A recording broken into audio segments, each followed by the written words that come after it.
What's up, Star Wars fans? We're the Hills Maniacs, and today we're going to take you on a journey through hyperspace as we talk about the latest Star Wars Disney Plus series, Ahsoka.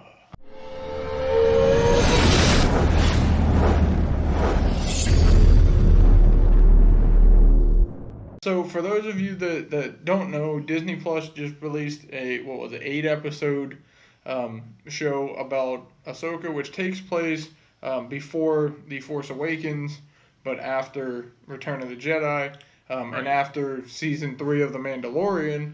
And I have to say, spoilers, first of all, for the Ahsoka series and for Star Wars Rebels, because at least the last season of Star Wars Rebels, and if you haven't watched Rebels, you should probably go watch it before you watch Ahsoka. That's true. Because I'm sure Steven will be able to tell you it's probably confusing watching it if you didn't watch Rebels and don't know what's going on. So I guess you can go ahead and start and give your thoughts then, because since you didn't watch Rebels and you were probably more confused than I was. Okay. Well, on that note, I do like how this show basically explained things for those who haven't seen Star Wars Rebels. Like, it introduced us to the characters of Ezra and Sabine, Hera. Yeah.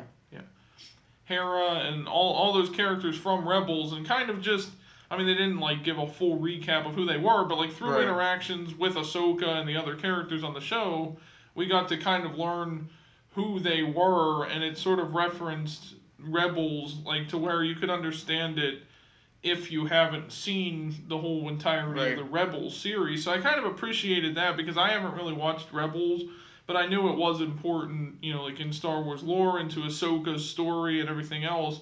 And I've kind of seen through videos on YouTube and things like that, some of the stuff that occurred in that show. So I was kind of caught up a little bit on it, but I appreciate that they kind of went that route to explain it for those of us who haven't seen those, or who might not be familiar with those characters from Rebels. And I guess just to add on to that, I like too that they did incorporate things that happened in The Mandalorian. Like, there was one episode where Hera was at the court, I guess you can call it, with the New Republic, Chancellor Mon Mothma and the senators and stuff, and they mentioned the things that happened on Mandalore in season 3 of The Mandalorian. So it does incorporate that. Plus, Captain Carson Teva is also a big role in the Ahsoka series, and he was also in The Mandalorian. So I like that they also incorporate that. So it does actually show that it brings everything together, and that all of this is happening relatively at the same time. So, like, in The Mandalorian, Grogu would be training with the Mandalorians while Ahsoka's out with the Rebels, doing this mission, trying to find Grand Admiral Thrawn. Right, and it kind of, in a way, picked up off of season 3 of The Mandalorian, because they mention, what about the battle on Mandalore or whatever? They mentioned Moff Gideon and stuff, and how he was killed and everything. So it kind of tied back into that. So if they hadn't had season 3 of Mandalorian that came out, earlier this year, a couple months ago or something? It had to come out first. That had to come out first for this to work. I mean, it didn't necessarily, directly tie in with that. The only real tie-in to the Mandalorian series was that little brief moment, and that Ahsoka was in season 2 of the Mandalorian and kind of started this whole journey in the first place that episode. It does kind of tie in though too with the main antagonist of the series, at least one of them, with that being Morgan Elsbeth, who Ahsoka does track down in The Mandalorian, because apparently she knows the location to Grand Admiral Thrawn after he's transported through hyperspace with Ezra by the Purrgil at the end of Star Wars Rebels. And so Ahsoka, for whatever reason, decides to go after Morgan Elsbeth, who hires Din Djarin, the Mandalorian, to defeat Ahsoka and protect her from Ahsoka. And then she comes back in this show. So she is a main role in Ahsoka, and we wouldn't really know who she is if it wasn't for that one episode of The Mandalorian. I think that was season 2, right? Yeah, because that's where he started Yeah. like meeting, like even he met Boba Fett and stuff in that Right. season as well. And I like that they have this little shared sort of. I mean, it's all the Star Wars universe, but Right. it's kind of its own like Disney Plus sort of. It's the Filoni verse, Dave if you will. Filoni, yeah. The Dave Filoni little pocket universe of shows that are all interconnected, Right. similar to like the MCU, while it's also still expanding on the major, Star Wars universe from the movies and everything else. Like Right. obviously it's connected in that way, but it's also its own little shared universe. And I like how they sort of tie these stories in. Not necessarily Boba Fett, because he wasn't really mentioned in this one or anything, but I know there's going to be a tie-in movie, I guess, from Dave Filoni Right. that brings That- all that three of sounds these shows exciting. together. Yeah, I'm going to go see that for sure. I mean, I'm interested to see like how they, I guess, take down Grand Admiral Thrawn, see these characters come together. Like I'm assuming it'll be Boba Fett and definitely Mando and Grogu, and then of course Ahsoka, some of the other characters from Probably those the shows Rebels. as well, Yeah. and even like Bo-Katan and maybe some of the other Mandalorians will help out as well. It's gonna be. It seems like it's gonna be this grand, this big grand battle at the end, kind of to mimic like the MCU with their fight against Thanos Right. and stuff like that. And I think that would be a cool, a cool little crossover, mostly because of the history between Bo-Katan and Sabine Wren. If you watch the Star Wars Rebels, Sabine gets the Darksaber and gives it to Bo-Katan, who then loses it to Moff Gideon before the events of The Mandalorian. So they have a history going back, and so it's kind of, they both have that connection too, that they want to basically defeat the Empire for destroying Mandalore, and Grand Admiral Thrawn obviously being the last remnants of the old Galactic Empire. I guess would be their calling card to come together and defeat this evil threat, which I think would be really cool especially if they built off of that previous relationship that they had. Right. Another aspect that I liked about this show too was that it still expanded on the Star Wars universe even further by introducing us to these new locations and some new characters that we've Right. never seen or maybe have at least been referenced but never actually shown on screen before. I like the Right. way that they did that. They did that with, I mean, all of the Star Wars shows, I guess, like taking them to different places we've never seen. But I like it when a show expands on the lore and we didn't just go back to like Tatooine or whatever again, like in every other show we've seen. Right, and I love the fact that they took us to another galaxy. Well, that too. Because, the start of every Star Wars movie says a long time ago in a galaxy far, far away. Well, this was a farther one. But what if like, by opening up this travel to another galaxy, when they travel to Peridia in Ahsoka, what if that opens up new possibilities and maybe eventually they get to the Milky Way galaxy, and then we could see a battle on Earth, or we could see a Star Wars and Marvel crossover, which I really want to see. That would be fun. That would be fun. Where something happens to where people from the Star Wars universe end up with the people from the Marvel universe, who are also multiverse trying to settle the multiverse and stuff. So who knows, maybe we'll get something someday, which I think would be really cool. But the fact that a show like this almost felt like the movies too, like just the grand scale of everything and the way that they did all the fight scenes and all that stuff, it felt like you were watching like the original Star Wars movies and stuff. Right. Like you had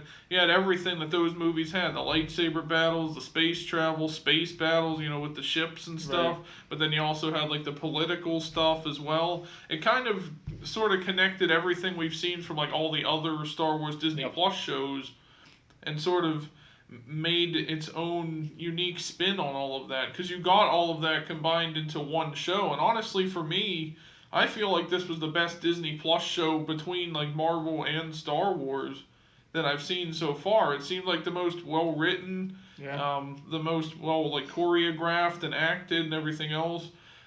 Everyone that played the live action versions of those characters from Rebels, I think did a really good job. I don't know how other people think.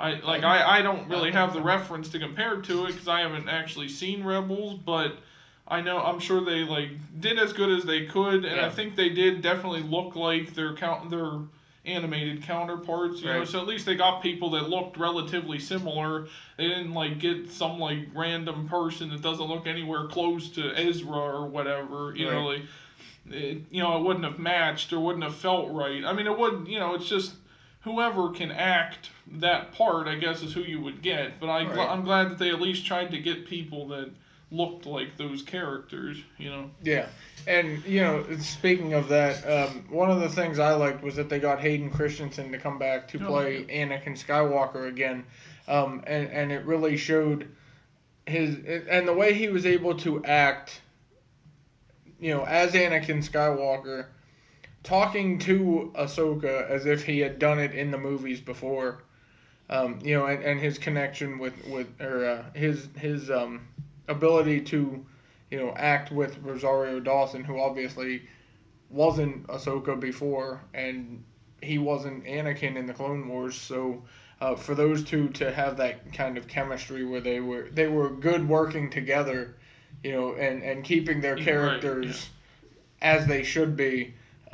In this series, and Hayden Christensen, with the flashbacks to the Clone Wars and things, which I think was really cool. I wish they'd make a full live action Clone series of Wars. the Clone Wars. That Oh would be boy. cool. But no, Hayden Christensen wasn't part of that. The last time we saw him in a movie was in Revenge of the Sith, or Right. him personally. I mean, I know he played Vader and Obi-Wan and stuff, but Yeah. um, and so he wouldn't have had that whole Ahsoka thing going on in those movies because Ahsoka didn't exist yet. And so I think it was really neat that he was able to come back and basically be in this new situation where now you have to take this master and apprentice that you never really had in the previous movies that you were in, and you have to make it as if he's still the master, still teaching the apprentice. And for him to never have actually done that in live action before, I just think that was really cool. And I think Hayden Christensen, everybody, for whatever reason, people have mixed feelings on Yeah, I Hayden don't. Christensen, but I think he does fine as Anakin turned Vader. Yeah, I I don't think he's understand good. all that hate. And at this point, it feels like they're just trying to stick it to Kathleen Kennedy. Like, look, he can play Darth Vader. You know, Right? I thought he was really good in Obi-Wan. Like, people didn't really like that series that Yeah. much, but I thought it did a good job I of mean, the showing series the. was all over the place. Well, I So. mean, I feel like it did a good job of showing the tension between Obi-Wan and Right. Vader, but I think Hayden Christensen did a good job playing Vader in that show, and I think he did a good job here, and I like Yeah. the way that they managed to sort of have a fight between Ahsoka and Anakin, even though this takes place years later and Vader's dead Yeah. at this point, without having to have some kind of like, oh, Vader was resurrected type of thing. You know, Right. like somehow Vader returned. Right. You know, it was through like the Force and stuff. She was kind of remembering things and fighting a memory of Anakin, which I kind of thought was really cool and a unique way to still incorporate that kind of fight Yeah. into the show without having to like come up with some convoluted thing like she was Right. teleported to the past or something. I mean, and I like like too the because we saw, for those of you that didn't watch Rebels, there's a scene in this where Ahsoka falls off the cliff and she's presumed to be dead, in Ahsoka, and everybody assumes she's dead and stuff. But then it shows her in the world between worlds, and if you hadn't watched Rebels, that may have been a confusing thing for you. I don't know how it was for you, Oh, but there is where she saw the flashbacks of her during the Clone Wars, and her feelings towards Anakin, and knowing what he becomes later on, and then going back and seeing these flashbacks, she could kind of see the remnants of Darth Vader already building during the Clone Wars that she didn't see before, and then to come back out of it and be, better than she was when she went in, because of what she learned from Anakin, who's still teaching her even after his death. I think that the world between worlds is something more that they need to explore, because we don't know how it works. We know that Ezra was able to pull Ahsoka from a past event when she was battling Darth Vader in Rebels and almost died. So technically, Ahsoka would have been dead had it not been for Ezra discovering the world between worlds. So that connection there can also, maybe that'll be how they rescue them from Peridia. And spoiler alert, um, but you know maybe they'll use the world between worlds. We don't know how it works. We don't know what the is there hyperspace travel, is it happening at the same time. We know Jason could hear it. Hera and Kanan's son, he could hear her fighting with Anakin in the world between worlds. So he definitely has that connection through the Force to this world. And so, what are the basics of the world between worlds? You know, what happens there? Is it like can you fight there and then die there and not come back, or do you always come back? Do you not come back? Like, I don't know how it works, but I just think that was cool that they tried to explore that a lot more in this, you know, with this, while also using it as a training to teach Ahsoka how to train Sabine to be her apprentice. And I like that they were able to still connect it back to Anakin starting this training with Ahsoka in the Clone Wars. You know, I did have some problems with this show. Like, just like all these other Star Wars Disney Plus shows, Ahsoka, even though she's the title character, she didn't feel like the main character of the story, because there were some episodes where she was barely in it. Even in The Mandalorian, we saw that there were a couple episodes where he wasn't involved in it at all. Book of Boba Fett, there were 2 whole episodes dedicated to The Mandalorian, pretty much. So it's kind of this weird thing that Star Wars keeps doing, where their main character of the series is sort of like a background character almost, or isn't the central focus of the show. And I don't know why they keep doing that, and that's why I don't think this was a perfect show. Because, like, yeah, I get they had to focus on other things. Like, focus on Thrawn. I feel like they did a good job of that, like, showing Thrawn's side of things. Like, once they end up running into Thrawn in the last couple episodes of the series and stuff, like, you have to kind of show that to show how menacing the villain is and everything. But, like, having all this other stuff, like, it basically focused on all the other Rebels characters and their relationships with each other and what they're going through more than it did Ahsoka. And I feel like that kind of... Like, maybe they should have just called this, like, Rebels Season 5. Yeah. A live action, or even just, like, some other version of that. Like, maybe, like, Rise of the Rebels, or Star Wars Rise of Rebels, or something. Just to, like... That might be what the movie's called. Where it's not...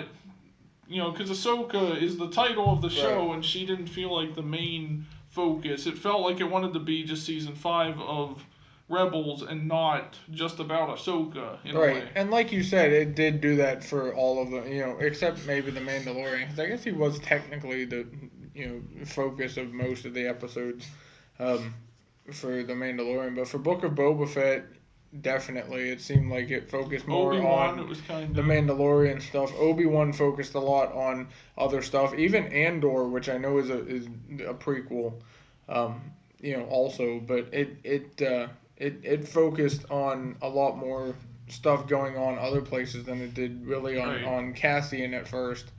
And yeah, obviously the main premise of the series is Ahsoka, but I guess you could also say that it's being used to build up other characters, to show that just because you're the main character and just because you're the head Jedi that's left, doesn't always mean that you're right and that you're the strongest or best, most able person to complete the task at hand, you know. And so it's showing what everybody can do while taking away from the aspect of Ahsoka, I guess. And we've seen a lot more of Ahsoka than we have everyone else, I guess, if you look at it. So I don't mind either way, but I think yeah, if you're gonna call it Ahsoka, you need to have Ahsoka be the main plot. But I think they did it okay, because they did have enough to where she was still relevant and still the main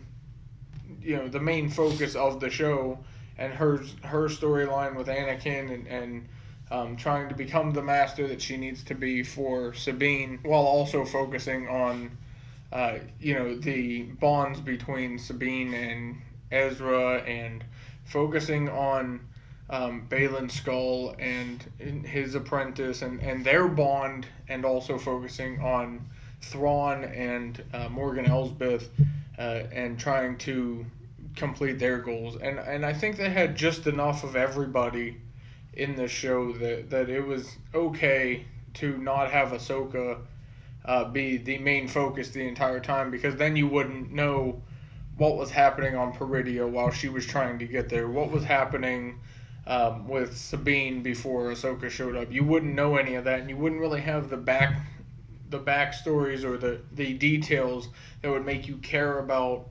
Oh, Sabine was still on Lothal at the beginning and she got attacked. We don't see it. We don't really care. That's out of sight, out of mind type of thing.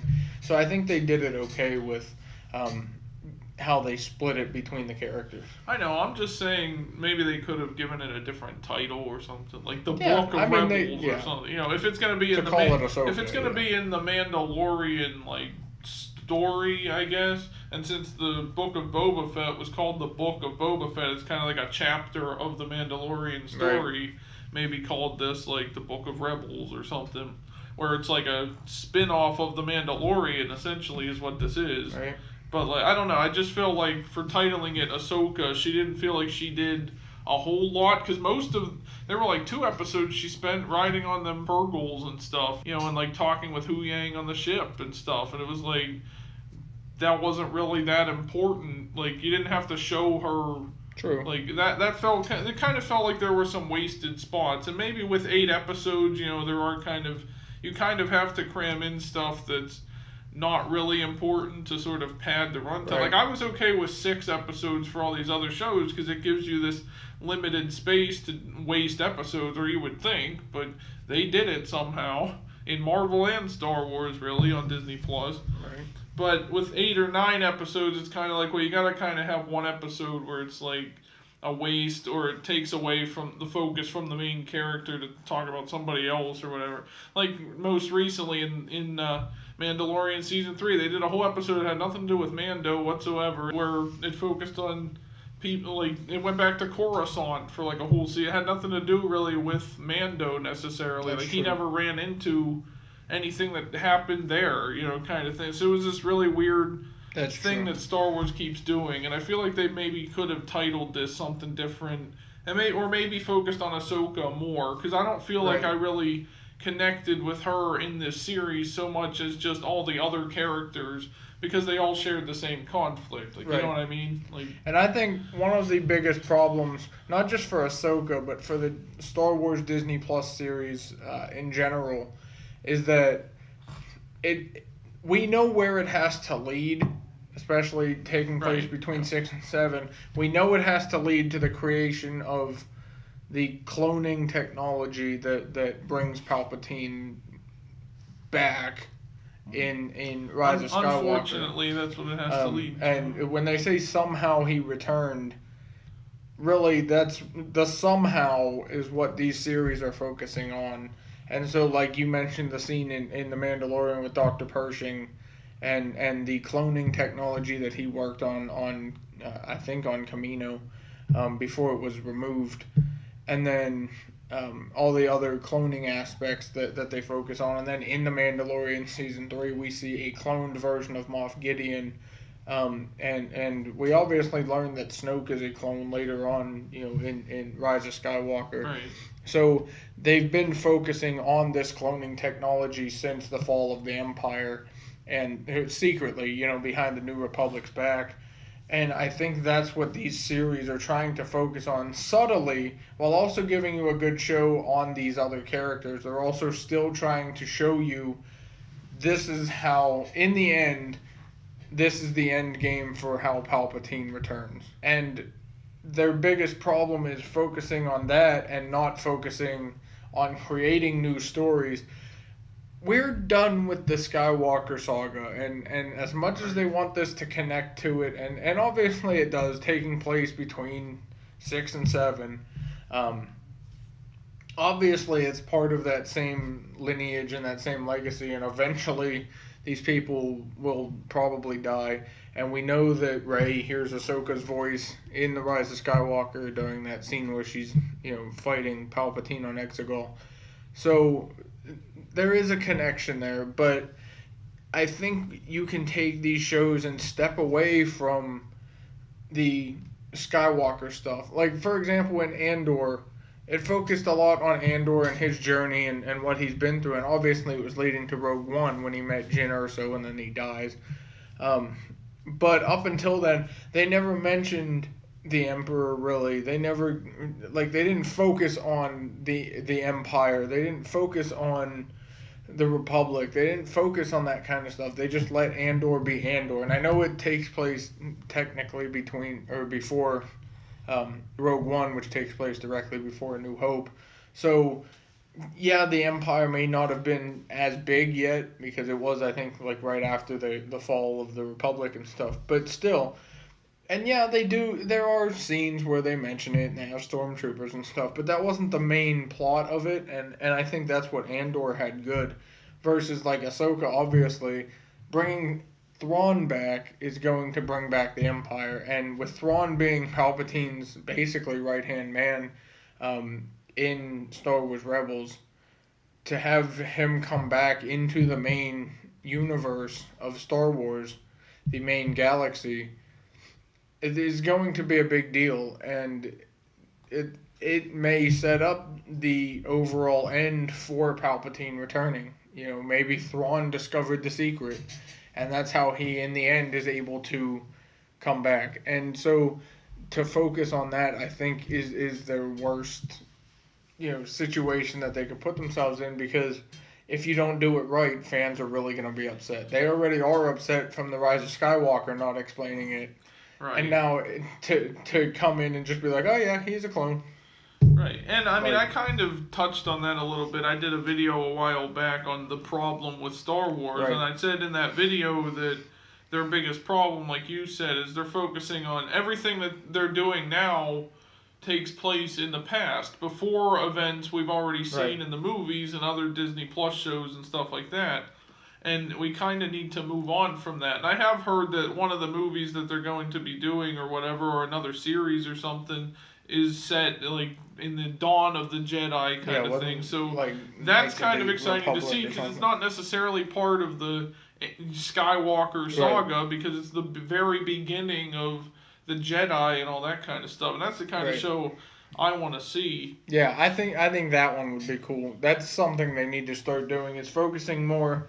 There's a lot of Star Wars expanded universe stuff that they can include in Star Wars without making it part of this series. Just make more stuff like that. Even if it has to be shorts or something.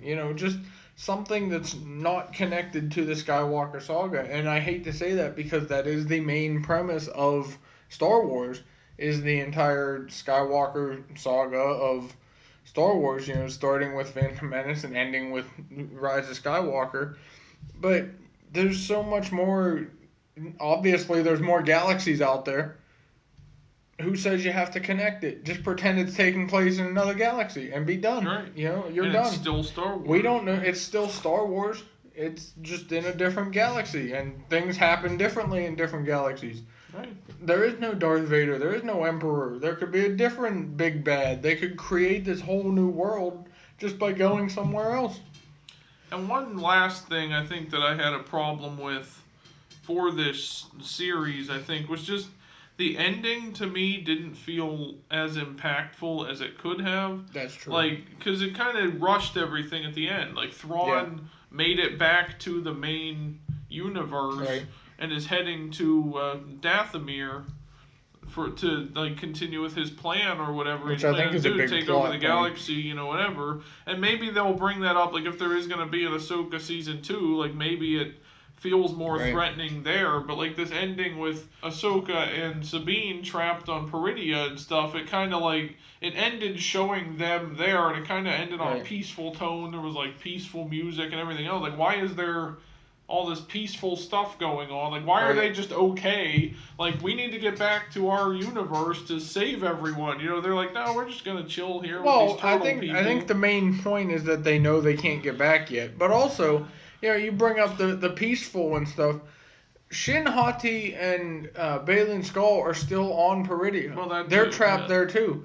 So you would figure that they would also want to track down Ahsoka. I know Baylan Skoll had his own mission from the beginning, but Shin Hati, his apprentice, it really, she was just following orders, and she got left there, so she could have that resentment still for Ahsoka and Sabine, or even for Thrawn. and still, why did you leave right, us here? and still try to go find, or even her master, and go try to track down Balin and turn on him, So yeah, there is that plot point of like, why isn't she going after them? And maybe she will. I mean, it had to end, so it couldn't. It just didn't feel. But yeah, you're like right. a big deal. It was kind of anticlimactic after everything that we just watched, and it's just like, oh yeah, he's back. Ezra's home, whatever. Right, like if you compare that to say like the end of Star Wars Episode 5, The Empire Strikes Back, like, the heroes are wounded now, right, and that kind of stuff, and it feels like this big threatening thing with Palpatine. I mean, and everything it did else. separate everybody. The Empire did strike back,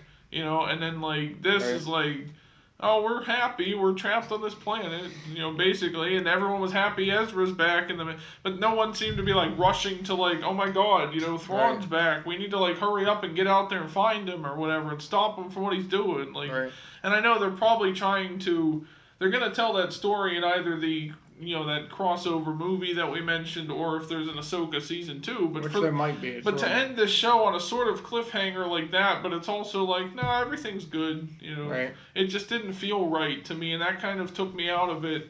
Ending it like that. That's true. The characters should have been reacting more terrified. Like, think about like Avengers Infinity War, for example, for you Marvel fans out there. The ending when Thanos snaps his fingers and everyone or half of everybody starts disappearing and stuff, and you can see like all the characters are like, who's next? Like, who am I losing? We lost this fight, like what are we gonna do next? And then you look at this show to end it like that, and they're just like, all right, yeah, Thrawn escaped, but we're here, and we're just hanging out, we're stuck on this planet, but whatever, there's no way to get back, but okay, it just didn't feel like it was as impactful as it should have been, in my opinion. Yeah, and can we just take a moment real quick to just acknowledge how great Ray Stevenson did as Balin Skull? And I mean, obviously the people are saying it's okay to recast him, and I think they should, because there's a lot more of his story to focus on, and the fact that he brought the character to life, and that ending scene where it showed him standing on what looked like the palm of a statue of some figure. Abraham Lincoln. Which they can continue on either in the movie or in season 2, or maybe even in another show, if something else focuses on it. But there's a lot more to do, I think, with that character, and they can't just get rid of Balin Skull now after everything that he's been through in this series. I just wanted to acknowledge how great he did everybody did great as their characters, but he truly brought this character that we've never seen or really heard of before to life, and kind of was able to portray that, and he did an amazing job, and it's sad that he's gone and won't be able to continue that. But also, I wish they would have maybe focused a little bit more on that, and because it was kind of a secret the entire time, and then at the end it's just like, yep, he's on a statue and he's looking at a mountain. And how did he know they were going to end up there? Because he was looking for Thrawn, like, as if he knew where Thrawn was, and that planet. Well, he was trying to get to Peridia, and like, he knew Morgan Elsbeth was trying to go there to get Thrawn. So I guess that's kind of how. Yeah, but how did he know about Peridia and what he was looking for on Peridia? He said there was stuff that they were told in the Jedi Temple growing up as a youngling. He was told stories or fairy tales of this ancient land and probably this ancient power. And it looked like, if you pay attention, the statue did look like the father from the Gods of Mortis, in a way.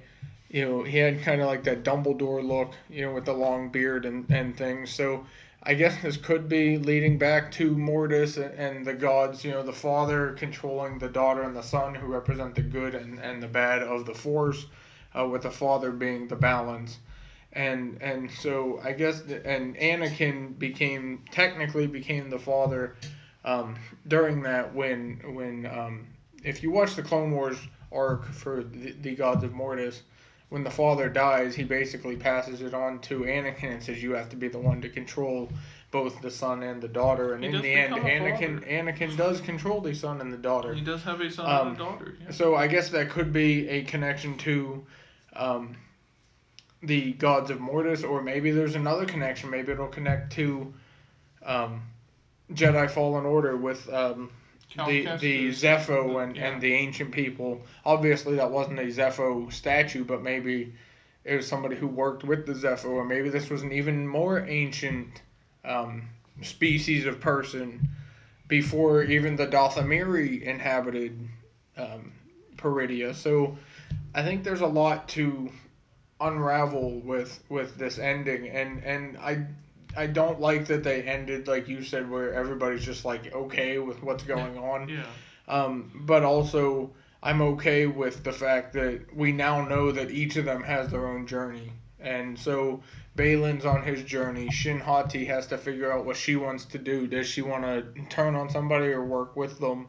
Ahsoka and Sabine obviously are trapped here. Ezra's going to lead the charge against Thrawn back in the main galaxy, and or find a way to bring everybody back, which could open up something worse depending on what Balin Skull is after. So I think it. There's two sides to look at it, and I kind of agree that I wish they would have at least had some conflict end the show. You know, like Ahsoka and Sabine seem happy, and then like Shin Hati shows up to attack them or something. Yeah. You know, and then just end it there.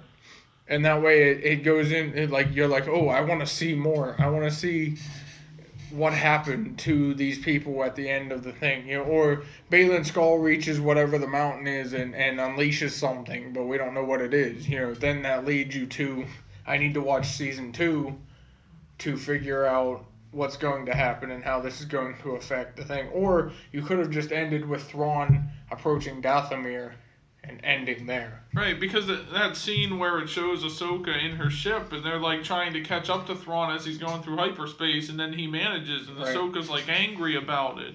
You know, like kind of end on there, like, oh my god, like this just happened. Like Thrawn completed his task, he escaped, and he's back in the main universe, and we're stuck like, here. What does that leave for everybody here? Right. Okay, before we end, do you think there should be a season 2 of Ahsoka, or do you think they should just go right into that big like crossover Mandalorian Ahsoka movie that they're planning to do? Like, should there be a season 2 first of Ahsoka to sort of get the characters back together and then build into the movie, you think, or should they just go right into the movie? I would say you kind of have to have a season 2, because we know, based off of things that have been rumored to be happening in that movie, obviously Thrawn is the big bad. He's the Thanos of the movie. Right. And they have to bring everybody together. They have to Avengers-fy the Star Wars universe. Avengers Assemble. Yeah. And so I think for the way it ended with everybody being spread out, I think there does have to be a season 2 where they figure out a way, at least to canonize the fact that Ahsoka and Sabine are able to come back for the main battle at the end. Don't do that in the movie, because then that takes away from the main. That's true. The main focus of, you know, if they started off the movie with Ahsoka and Sabine just randomly finding a way that they can come back to this galaxy, or they have to not only is it going to be random, but it's also going to be rushed, and so we're not going to understand exactly what's happening and how they were able to figure out how to get back. Whereas if you have a season 2, even if you have to do more than 8 episodes, you can still go into it and focus really on Ahsoka and Sabine finding a way to get back. Maybe it'll tie into Balin Skull and his journey, and him, Shin Hati, Ahsoka, and Sabine can all come back together, and they'll all end up fighting Thrawn together as a collective. You know, so like, because he even said it Balin Skull even said it, the enemy of my enemy is my friend.